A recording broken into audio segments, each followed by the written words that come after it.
Bem-vindos! Hoje o nosso tema é uma substância que, assim, parece construir uma ponte entre mundos muito diferentes. Mundos bem distantes. De um lado, a gente tem o conhecimento ancestral da Amazônia e do outro, a farmacologia moderna. A gente está falando do rapé indígena de Canela de Velho. Isso. O que a gente tem em mãos aqui é um material bem detalhado que mergulha a fundo na etnobotânica, na história e na terapia por trás dessa medicina. A missão é essa, né? Entender o que é, de onde vem. E como atua, né? Tanto no corpo quanto para quem usa em rituais no espírito. E o ponto de partida, eu acho, é que isso aqui não é nem de longe um simples pó de tabaco. De jeito nenhum. É uma formulação super complexa, uma ferramenta psicofísica que vem sendo preservada por etnias como os Unicauim, os Yawanawá, há gerações. É uma herança. É uma interseção fascinante, de fato. A gente está olhando para o ponto exato onde o conhecimento tradicional, que é baseado em séculos de observação, encontra a validação científica. E o interesse global que explodiu em torno da canela de velho especificamente vem de onde? Olha, vem de dois lugares. De um lado, as potentes propriedades anti-inflamatórias, que estão começando a ser documentadas agora, e do outro, a reputação dela em promover o que os praticantes chamam de realinhamento energético, uma limpeza profunda. Ok, vamos desvendar isso então. A história do rapé, pelo que eu entendi do material, tem uma dualidade impressionante. É quase um paradoxo, sabe? O sagrado e o profano ali lado a lado. Totalmente. O primeiro registro que o mundo ocidental teve disso foi lá em 1493. Um frei, Ramon Pani, que estava na segunda expedição de Colombo, viu os povos taíno, no Caribe, usando uns pós inalados. Mas não era recreativo. Não. Ele descreveu o uso como um jeito de se comunicar com divindades. Era um ato de conexão espiritual, né? Exato.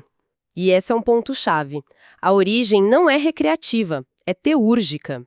Era uma tecnologia espiritual, uma ferramenta para acessar o divino. Essa é a raiz sagrada da prática, e entender isso é fundamental para todo o resto. Com certeza. E aí a história dá um salto de uma virada completa. A gente avança alguns séculos, chega no Brasil colonial e imperial, e o rapé vira outra coisa. Vira moda. Exato. Abandona o sagrado e vira uma moda aristocrática. O tabaco de cheirar era símbolo de status, de elegância. A gente vê isso imortalizado na nossa literatura, tipo em O Bote de Rapé, do Machado de Assis, ou até nos Maias, do Eça de Queiroz, com aquelas tabaqueiras caríssimas. De prata, de madeira nobre, um acessório de luxo. Isso. E o contraste é poderoso. Enquanto essa elite cheirava rapé nos salões do Rio de Janeiro, sabe?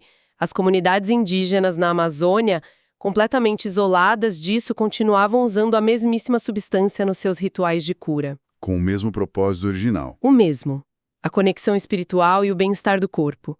Essas duas histórias correram em paralelo por muito, muito tempo. E como é que essas duas linhas se cruzam de novo? Porque hoje o rapé voltou a ser muito associado com o mundo indígena. Então, se a gente conectar isso ao quadro geral, o ressurgimento de agora está muito ligado a um movimento que alguns pesquisadores chamam de neo-xamanismo. Neo-xamanismo. É um fenômeno onde um público que é majoritariamente urbano, que algumas etnias chamam de Nawa, ou o não indígena, começa a buscar ativamente o que eles veem como a força da floresta. Isso envolve uma tentativa de traduzir práticas e medicinas como o rapé, o nixipai, que o pessoal conhece mais como ayahuasca, e a sananga, para um contexto fora das aldeias. Entendi. Essa busca pela reconexão leva as pessoas de volta à origem, mas vamos à planta em si. Antes de falar de como se usa, o que é a tal da canela de velho? Botanicamente falando, é a Miconha albicans, uma planta da família Melastomataceae. Ela é, na verdade, muito comum no Cerrado. É um arbusto que geralmente não passa de 3 metros de altura, com um tronco fino. E tem alguma característica marcante? Tem. A mais fácil de identificar está nas folhas. A parte de cima é verde escura, mas a parte de baixo é esbranquiçada e tem uma textura aveludada, quase como um feltro. Por isso que ela também é chamada de folha branca ou Maria Branca. Parece bem específica. Não deve ser difícil de encontrar, então. E é aí que surge um ponto, absolutamente crucial: o problema da identificação. A família Melastomataceae É imensa, muito diversa. Só no Cerrado existem pelo menos 13 outras espécies que são morfologicamente, ou seja, visualmente, quase idênticas à Miconia albicans. Espera aí. Então a pessoa pode achar que está pegando canela de velho e, na verdade, está levando outra coisa para casa? Exatamente. Uma pesquisa feita em feiras livres de Minas Gerais analisou amostras vendidas como canela de velho e o resultado foi, assim, alarmante. O que eles descobriram? Muitas delas não eram Miconia albicans, mas sim outras espécies do mesmo gênero Miconia.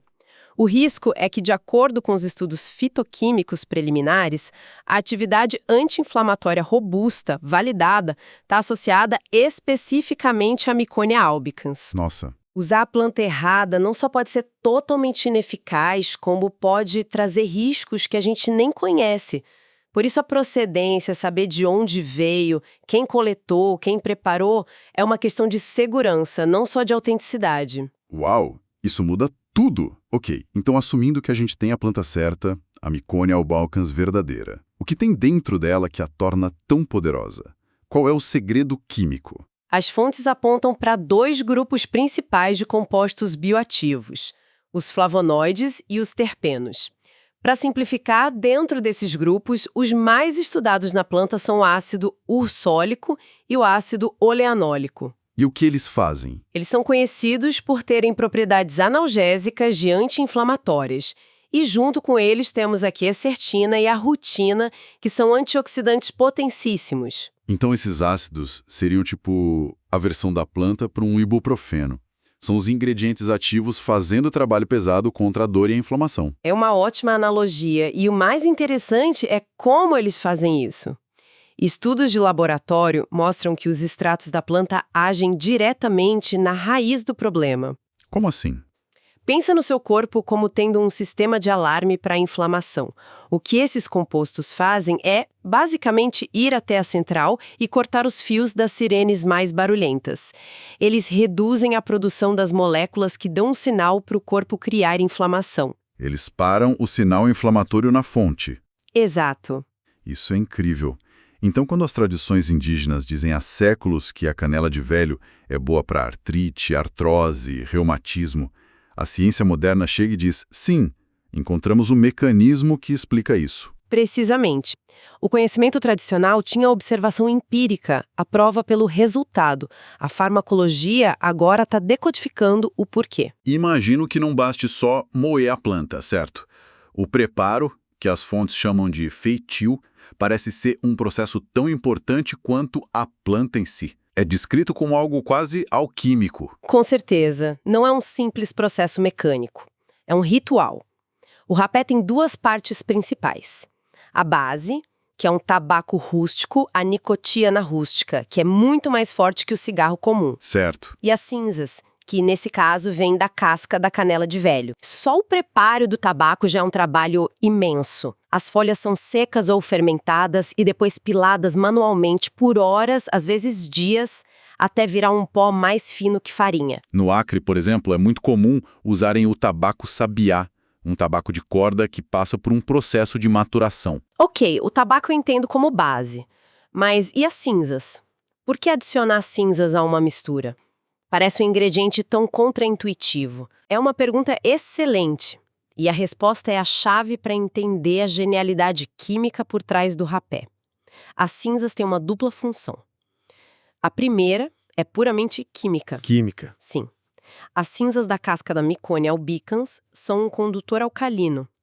Essa alcalinidade muda o pH da mistura e faz com que as mucosas nasais consigam absorver com muito mais eficiência a nicotina do tabaco e, o mais importante aqui, os fitoquímicos anti-inflamatórios da própria canela de velho. Nossa, então a cinza abre a porta para a medicina entrar no corpo. Exatamente essa é a ideia. Isso é de uma sofisticação impressionante. E a segunda função? Imagino que não seja só química. A segunda função é simbólica, mas igualmente importante no contexto ritualístico. O fogo que gera as cinzas representa a transmutação, a purificação. As cinzas ideais devem ser brancas e muito puras, o que indica uma combustão completa e limpa. Não é qualquer cinza de qualquer fogueira. Faz sentido. O resultado final é uma sinergia perfeita. A mistura do tabaco com essas cinzas específicas potencializa o efeito terapêutico e permite que ele chegue muito mais rápido à corrente sanguínea. Então a receita é complexa. Isso significa que a experiência também muda dependendo de quem faz o rapé. Absolutamente. O rapé não é uma coisa só. Ele tem o que as fontes chamam de diferentes personalidades. Personalidades. Como assim? A tradição Unicuim, por exemplo, que significa gente verdadeira, lá do Acre, é muito conhecida por fazer rapés que buscam o equilíbrio. Eles dizem que a medicina serve para alinhar mente e corpo, para silenciar o excesso de pensamentos e, claro, para curar dores físicas, especialmente as articulares. É uma força mais sutil, curativa. E qual seria o contraste a isso? O contraste seria a linhagem Yawanawá, o povo do Queixada. Os rapés deles são famosos pela força, pela intensidade. São descritos como uma medicina que proporciona um aterramento profundo, uma conexão muito forte com a terra. Nossa. Pode ser quase avassaladora para quem não está acostumado. Frequentemente, eles usam o rapé em cerimônias de ayahuasca, com o propósito de dissolver energias bloqueadas e clarear a visão espiritual. São abordagens bem distintas, usando a mesma base e como ele é administrado. Porque a gente fala cheirar rapé, mas pelo que entendi não é bem isso. Não, de forma alguma. Esse é um erro comum.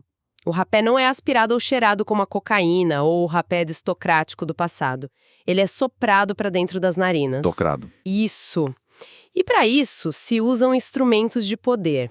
Existem dois principais. O primeiro é o tope, que é um aplicador longo, reto ou curvado, usado para soprar o rapé em outra pessoa. Ele simboliza a transmissão da cura, a partilha da força. Ah, ok. Então o tope é para compartilhar, é uma ferramenta comunitária. E o outro? O outro é o curipe. É um autoaplicador, geralmente em formato de V, que conecta a boca à própria narina. Ele representa a autonomia espiritual, a sua conexão direta e pessoal com a medicina. É a ferramenta para o estudo individual, para a autoaplicação. Isso faz muito sentido. Uma para cura em grupo, outra para a jornada pessoal. E a coisa fica ainda mais detalhada, não é? Até o sopro em si tem uma técnica, um significado. Sim, e a tradição Unicuim, em particular, tem uma tipologia muito rica para isso. Não é só um sopro. Por exemplo, existe o sopro da jiboia, que é descrito como longo, suave e contínuo, usado para limpezas emocionais profundas, para acalmar. Longo e suave. Em oposição a ele, tem o sopro do beija-flor, que é curtinho e rápido, como o bater de asas do pássaro, usado para despertar, para trazer foco e alegria. Que incrível. É como se o sopro direcionasse a intenção da medicina. Tem outros? Tem sim.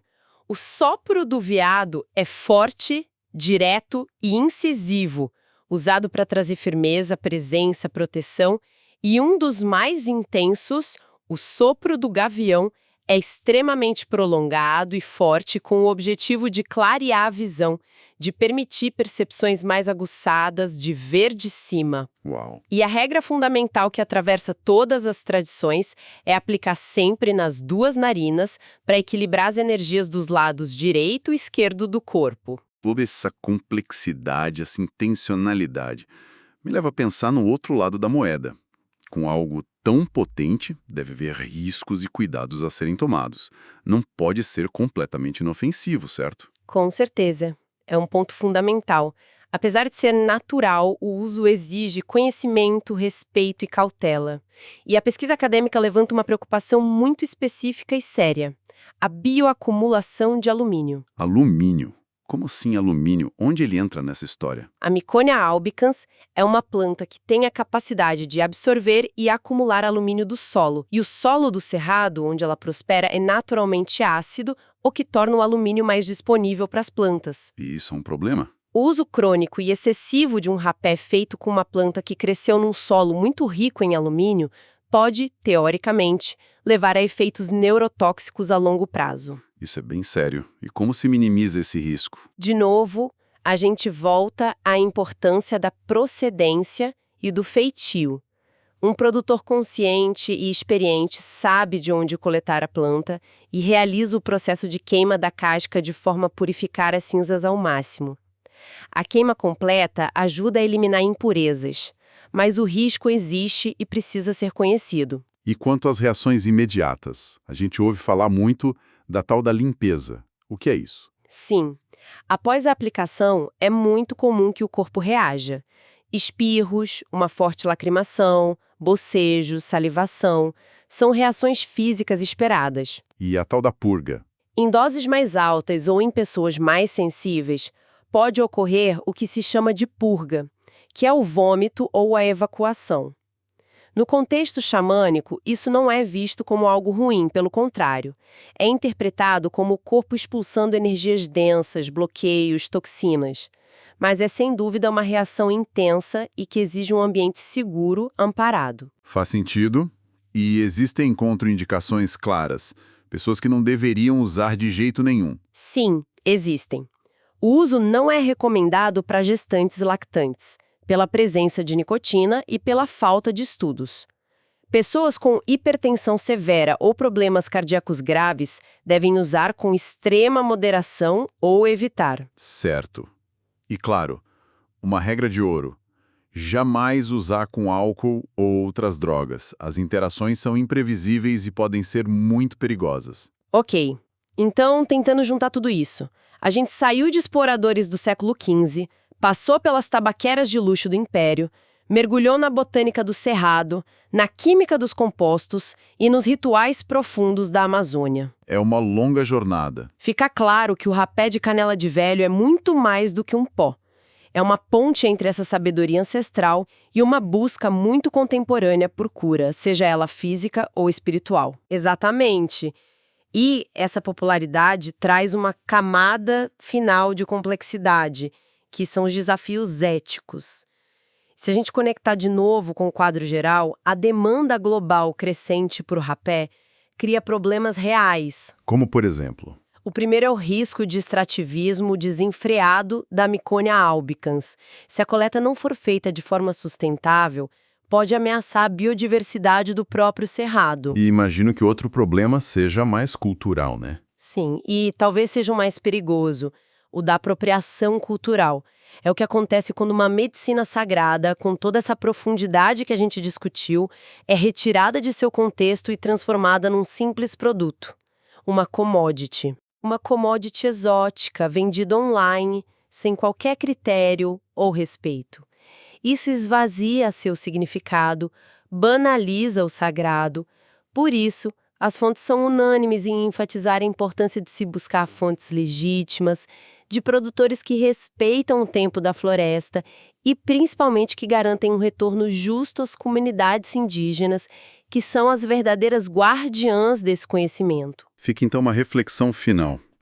Nesse mundo que está cada vez mais curioso e interessado nessas medicinas ancestrais, como é possível se aproximar desse conhecimento com o respeito que ele exige, sem acabar fazendo parte do problema da mercantilização? Onde fica a linha tênue que separa a apreciação genuína e a busca por cura, da apropriação que, no fim das contas, esvazia o sagrado que se buscava no início?